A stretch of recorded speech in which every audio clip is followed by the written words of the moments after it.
তো একজন সাধারণ মানুষ কিভাবে বুঝবে যে ওনার বডিতে ইনসুলিন রেজিস্ট্যান্স আছে কিনা? বারবার ক্ষুধা লাগে। খাওয়ার একটু পরে আবার ক্ষুধা লাগে।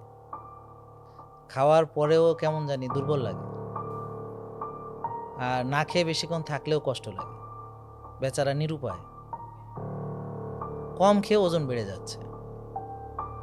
অনেক ক্ষেত্রে ঘুম আসতে চায় না রাতে। কিন্তু দিনে দেখা গেল যেখানে বসে সেখানেই ঘুমাচ্ছে। অনেক নেগেটিভ চিন্তা আসতে পারে। তারপরে বেশি হলে তখন ঘাড় কালো হতে পারে। বগলের নিচে কালো, কালো দাগ হয়ে যেতে পারে। হাইপার পিগমেন্টেশন, আঁচিল হতে পারে।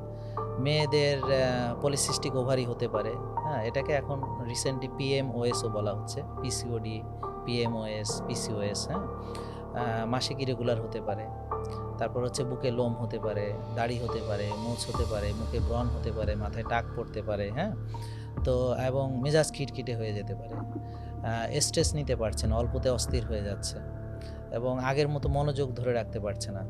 ড্রাইভ নাই। পুরুষদের ইডি হতে পারে, ইরেকটাইল ডিসফাংশন হতে পারে। এবং ভুঁড়ি বড় হয়ে যাচ্ছে। মানে ভুঁড়িটা আসলে সামনের দিকেই চলে যাচ্ছে। মানে কোনোভাবে এটাকে ঠেকানো যাচ্ছে না। তা এভাবে দেখা যাচ্ছে যে অনেক কিছুই আছে মানে বোঝার। আর সবচেয়ে বড় কথা হলো শক্তি খালি কেন জানি কমে যাচ্ছে। কোনো কাজে মনে হচ্ছে যে আর উৎসাহ হচ্ছে না। আগে মনে চাইতো দৌড়াই, এই কাজ করি, সে কাজ করি। এখন মনে হচ্ছে যে তার ড্রাইভ কমে গেছে। নতুন কোনো একটা উদ্যম নিতে সাহস পাচ্ছে না। মনোবল কমে গেছে, কনফিডেন্স লেভেল কমে গেছে। আগে যে কনফিডেন্স নিয়ে কাজ করতো সেটা কোথায় জানি হারিয়ে গিয়েছে।